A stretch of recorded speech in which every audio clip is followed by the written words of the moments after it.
Bueno, ¿cómo estáis? ¿Qué tal? Vamos a por nuestra tercera clase de marzo y lo vamos a hacer visitando un país en el que ya hemos estado, pero que de alguna manera es un país que nos lleva hacia esta década de los 60, que va a ser cambiante y que de alguna manera va a resignificar un poco el paradigma de todo aquello que se está rodando.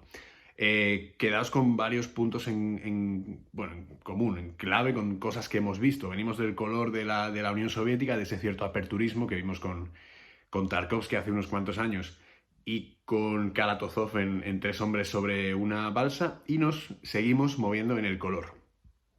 Esta vez nos vamos a ir a otro país que de alguna manera también sufrió una transformación tras la Segunda Guerra Mundial, y nos vamos a situar en el año 1959. No solamente vamos a dar por concluida con esta clase la década de los 50, la cambiante y de alguna manera década de los 50, esta década que, bueno, nos lleva hacia un puente entre lo que sucedió en los años 40 y lo que está por llegar en los 60. Y también nos vamos a analizar un poco la situación de ciertos cineastas que han ido acompañando esa transformación que sufrió el cine japonés en la década de los bueno, finales de los 40 y toda la década de los 50. Os recuerdo que habíamos visitado Japón en el año, bueno, año 1934, si no recuerdo mal, para hacer un homenaje a uno de los grandes maestros del cine nipón de aquellos primeros años. En aquella clase dibujamos un panorama de todos los géneros que había en ese momento, que se cultivaban en el país, todos los que venían de las artes teatrales, aplicados a las artes pictóricas, que luego se aplicaron a la arquitectura, incluso en el cine, y de alguna manera toda la influencia que tuvo todo el conjunto de las artes en el desarrollo cinematográfico del país. También nombramos a algunos directores que tuvieron una influencia notable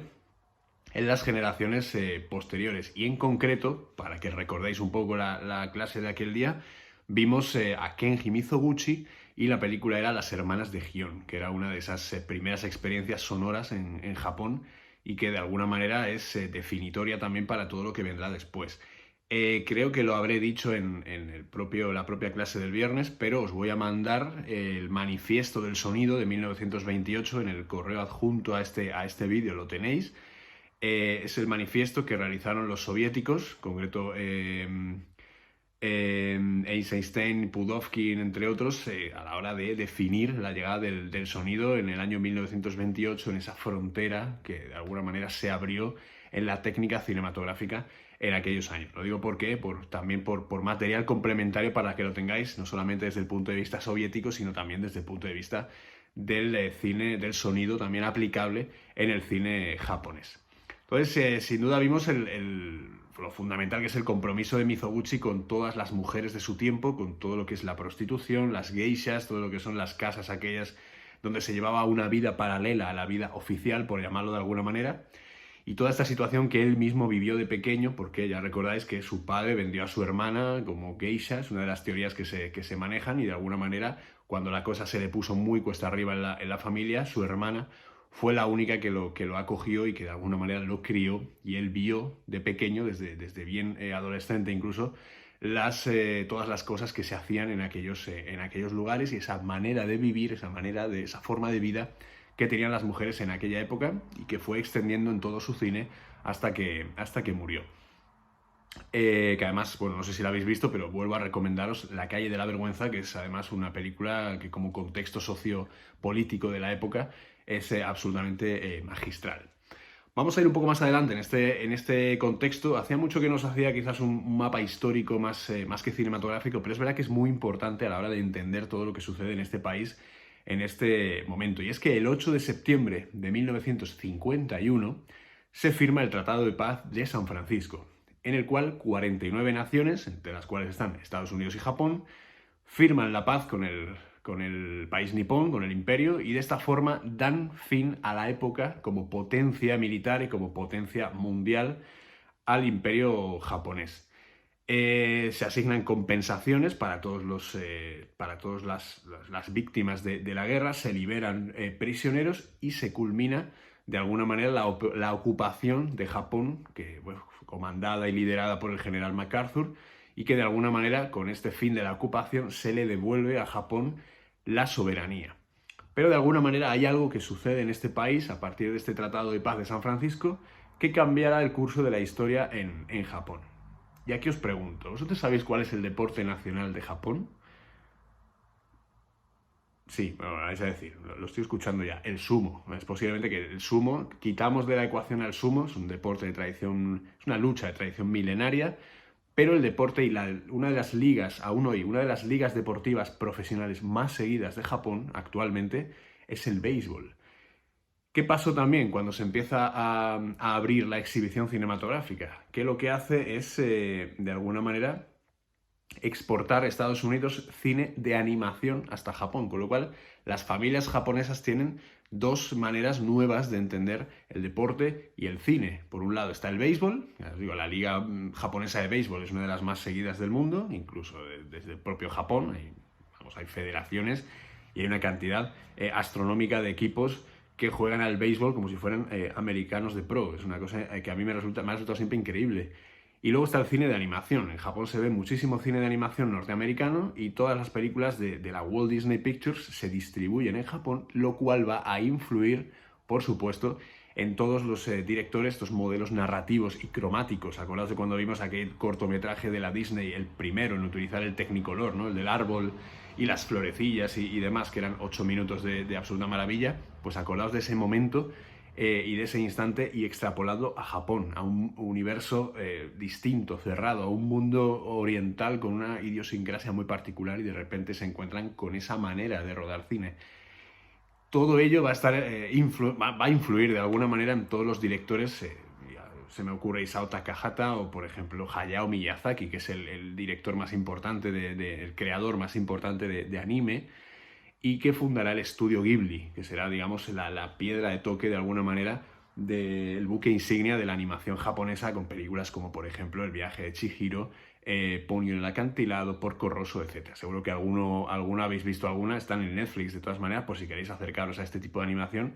Y todo esto vendrá, no digo que todo viene influido por la Disney, pero sí que desde las formas y desde lo primero que se vio en los años 50 se trabaja desde este punto de vista, también luego en connivencia, por supuesto, con toda la tradición de fantástico que hay en Japón a partir de estos años. Es justo cuando también se inaugura la tradición de Godzilla, de ese monstruo de las profundidades que viene a atacar todas las ciudades y que de alguna manera se convierte también en otro buque insignia del cine japonés. Entonces, todo esto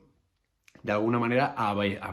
vaticina o avanza un nuevo tiempo en Japón. Entonces, de alguna manera, si nos salimos de todo este mare magnum de norteamericanadas que hay en Japón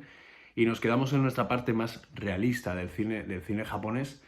digamos que el cine que se viene practicando de este estilo, el cine, pues sí, realista, de estos años, encuentra cierta relajación, es decir, no hay una obsesión por ir hacia los barrios más pobres y retratar las situaciones más cruentas para poder llegar al máximo número de gente posible, porque no es el país indicado para ello,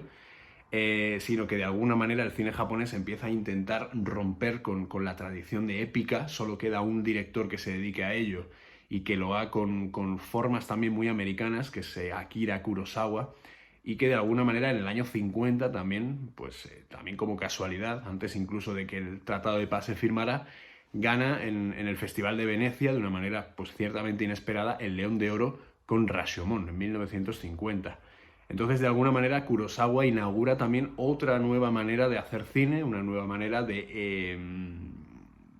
a mí me gusta compararlo incluso con la Nouvelle Vague, porque aparte de que son contemporáneos, también Kurosawa es un hombre que busca en los géneros más establecidos dentro del cine occidental, el cine negro, el cine de suspense, y de alguna manera lo asimila y lo traslada a las historias que se cuentan en Japón. También habrá historias de samuráis, por supuesto. Y ya, recordad cuando vimos La fortaleza escondida, cuando rueda Los siete samuráis. Y de alguna manera Kurosawa no solamente se va a ver influido por el mundo occidental, sino que también él influirá en directores posteriores. La mayor muestra de todo ello es el nuevo Hollywood en Estados Unidos, las películas de Coppola, las películas de Steven Spielberg, algunas películas las pocas que hizo Lucas, incluso De Palma, van a coger muchos elementos del cine de Kurosawa y lo van a adaptar en sus películas. No obstante, también Martin Scorsese y Francis Ford Coppola también ayudaron a Akira Kurosawa a llevar a cabo casi sus últimos proyectos. Yo recuerdo, por ejemplo, que Los Sueños, que es una película del año 92, estuvo producida por Scorsese, y Ran, que es una de las grandes epopeyas del cine de Kurosawa, al final fue restaurada y fue montada, o sea, perdón, fue montada y a la postre luego restaurada por Coppola y Scorsese. Entonces, digamos que esta influencia en el cine norteamericano ha sido devuelta y de alguna manera agradecida por parte de todos esos cineastas que se vieron dentro de lo propuesto por Kurosawa. En Filming tenéis, no os voy a recomendar una de las más usuales, pero tenéis, a mí me encantan dos títulos de Kurosawa, que son Escándalo, que es una sobre periodismo y sobre unas fotografías que salen en un momento en el que es muy delicado, dar a entender una relación entre una persona y otra, bueno, tal. Creo que está en Filming, y luego la otra es, que está, me parece que no está, pero a mí me encanta, que es Los canallas duermen en paz, que luego Claire Denis hizo un remake hace unos 10 años más o menos en Francia con Chiara Mastroianni, si no recuerdo mal, y con Vincent Lindon, con lo cual es una película que aún hoy se sigue estudiando, porque es una película medida de suspense y una de las grandes obras de Kurosawa. Entonces es curioso porque de alguna manera, mientras Mizoguchi permanece fiel a todo ese cine que hace, Mizoguchi muere en 1956, a su vez le va dando el testigo a directores como Kurosawa o como Masaki Kobayashi o como luego todos estos cineastas que de alguna manera recuperan esas partes de las leyendas y de las tradiciones samuráis y de las luchas, pero desde otro punto de vista. Ya no son historias de grandes epopeyas de los soldados que van a la guerra y a los samuráis que de alguna manera llegan a tal, sino que ya empiezan las dudas, empiezan los conflictos morales, empiezan las sensaciones de que lo mercenario, por ejemplo,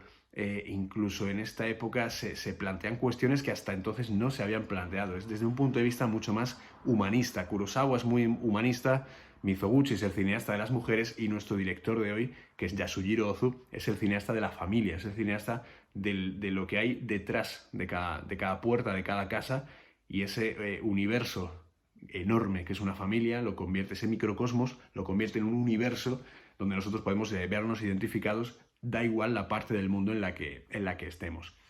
Entonces, de alguna manera, también, bueno, tenía apuntado por aquí que Kurosawa también llevó al cine en Japón a Shakespeare, que parecía una cosa que, bueno, no podría casar, y sin embargo Trono de Sangre, por ejemplo, es una de las grandes obras de Kurosawa y de alguna manera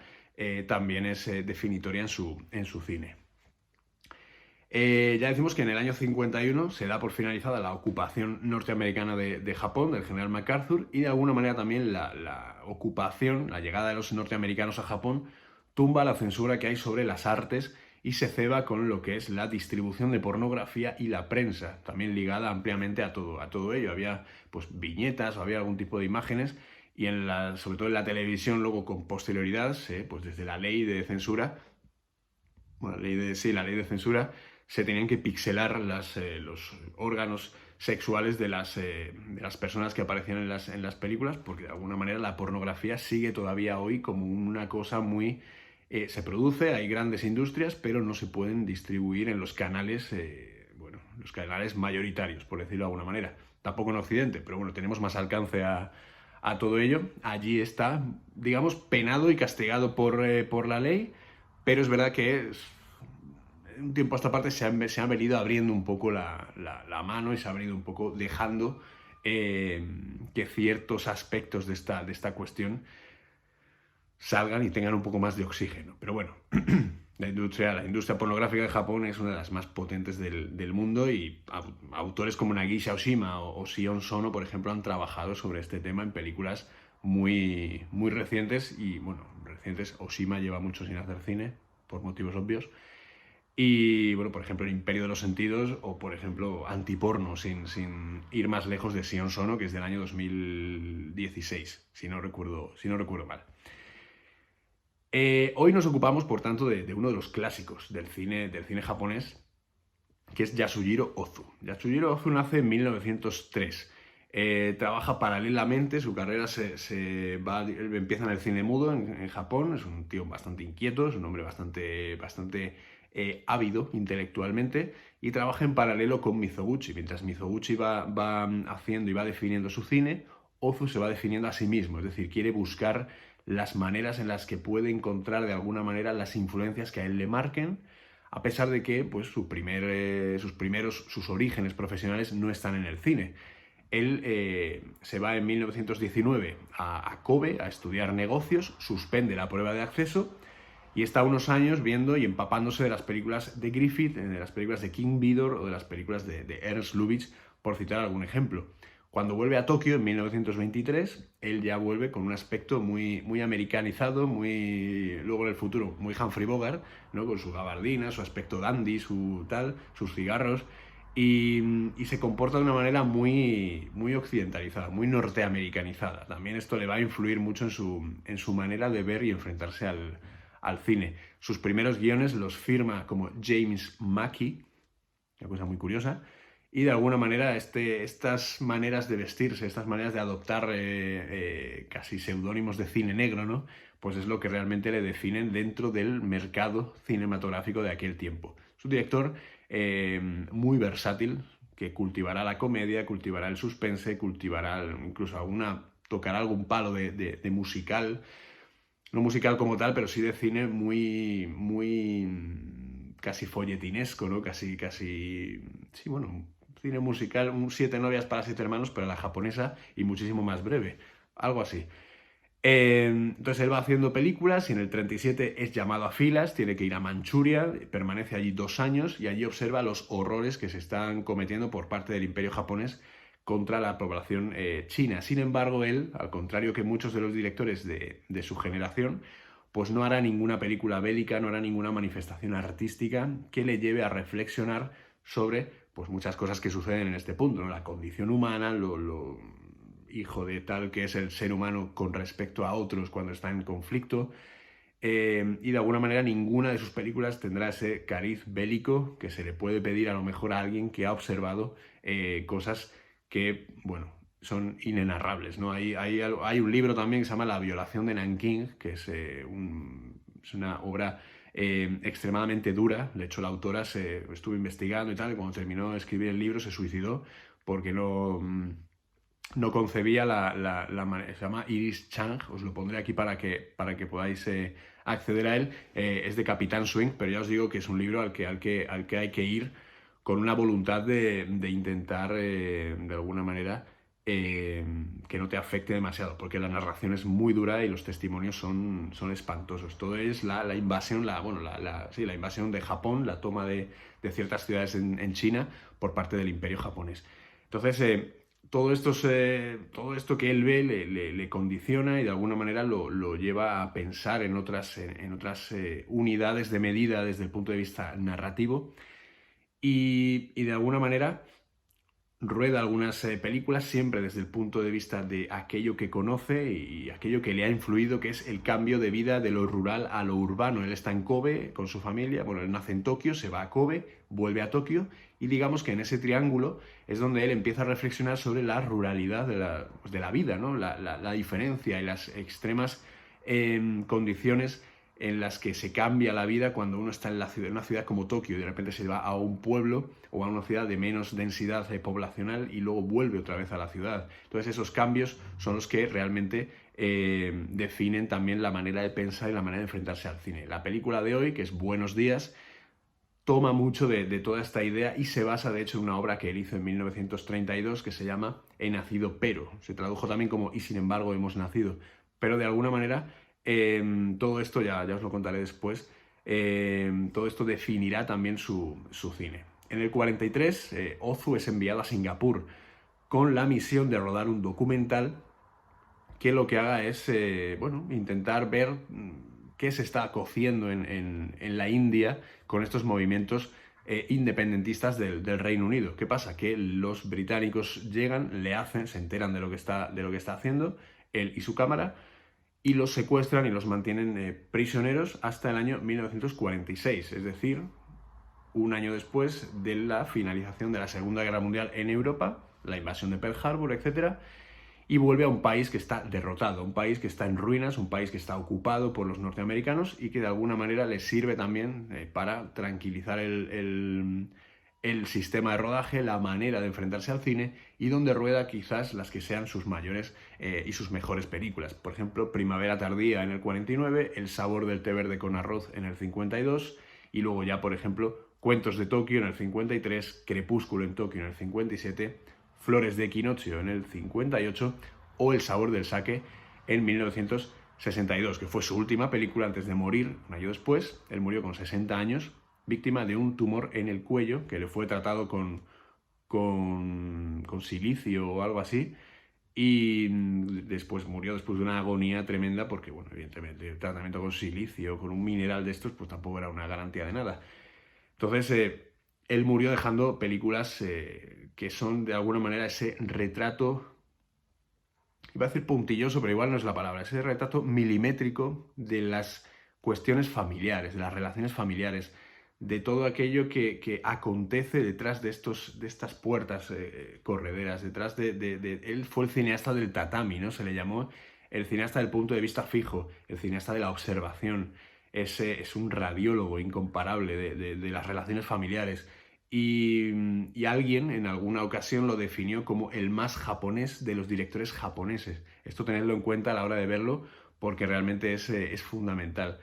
Sobre todo teniendo en cuenta lo que os he explicado de Kurosawa, lo que os he explicado también de todo este contexto de lo que supuso la ocupación norteamericana de Japón. Hoy, por tanto, vemos Buenos días, que es una película de 1959. Con ello ya zanjamos la década de los 50, nos pasamos a la siguiente, a los 60, y ya vamos a ir avanzando ya bastante a pasos agigantados por esta historia del cine que ya nos va a ir contando cosas también diferentes, pero de una manera distinta. Entonces, ya os digo, si queréis ver la película en la que, aquí esto es muchas veces los directores se hacen remakes entre ellos, a ellos mismos, ¿no? Lo tuvo, por ejemplo, Alfred Hitchcock, que se hizo un remake de El hombre que sabía demasiado, una es del 33, la otra es del 56, si no recuerdo mal, la de James Stewart. Haneke también se hizo un remake, Funny Games, la de 2009 frente a la de 2014, si no recuerdo mal tampoco. Y el propio Ozu también lo hizo con Buenos días, que es una película basada en Hemos nacido pero, y es una película en la cual digamos que todo lo que sucede está fuera de lo que nosotros vemos, ¿no? Que es lo que os contaba con Te querré siempre de Rossellini, ¿no? Que era una película neorrealista a pesar de que seguíamos a una pareja burguesa inglesa que iba de vacaciones a Italia. Entonces aquí Hemos nacido pero, que además está en Filmin si queréis verla, lo único es que es una experiencia dura porque la película no tiene ninguna pista de sonido. Se debió de exhibir con música en directo, con música en las propias salas de proyección y no se ha conservado ninguna pista sonora, con lo cual es una película muda, o sea, no hay ningún tipo de sonido,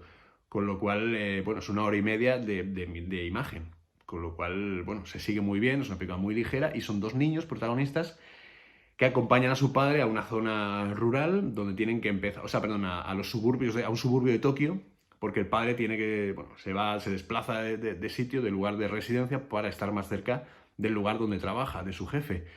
Entonces, esos niños, los hijos del jefe, van a la misma escuela que los hijos de este personaje protagonista, pero nosotros no sabemos nada de la vida de los adultos, más que lo que Ozu nos muestra de vez en cuando.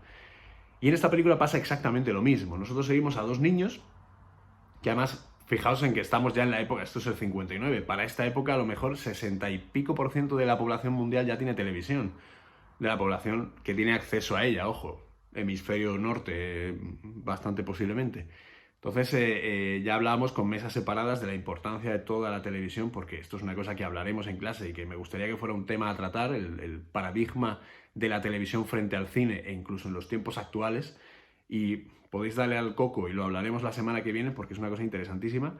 Y de alguna manera la televisión va a jugar un factor clave en esta película porque estos niños iniciarán una especie de mini huelga hasta que los padres no les compren un televisor. Entonces, de alguna manera, esta excusa nos sirve para retratar a toda esa familia, a todo ese cosmos, que es no solamente la familia, sino la vecindad y todas las relaciones que se tienen con las personas que nos rodean al cabo del día. Una película tremendamente universal, es una película que, como todo el cine de Ozu, nos podemos ver identificados con este cine, seamos del lugar que seamos, y esta quizás sea una de las mayores riquezas del cine de Yasujiro Ozu. acordaos del año pasado, todo el recorrido que hicimos por el cine asiático para más o menos situar el lugar en el que estamos. No metimos Japón, nos fuimos a Corea porque de alguna manera Japón lo íbamos a visitar este año, es una de las industrias cinematográficas más importantes de la historia del cine, y no podíamos dejar de ver por lo menos un par de películas de dos épocas distintas y bien diferenciadas de la historia del cine japonés. Sin más, no me extiendo, os dejo con Yasujiro Ozu, con Buenos Días, de 1959, y nos vemos la semana que viene. Espero que la disfrutéis y que de alguna manera también os sintáis, volváis a la infancia y os sintáis identificados con estos dos pequeñines que la van a liar parda. Que nos vemos la semana que viene. Un abrazo a todos.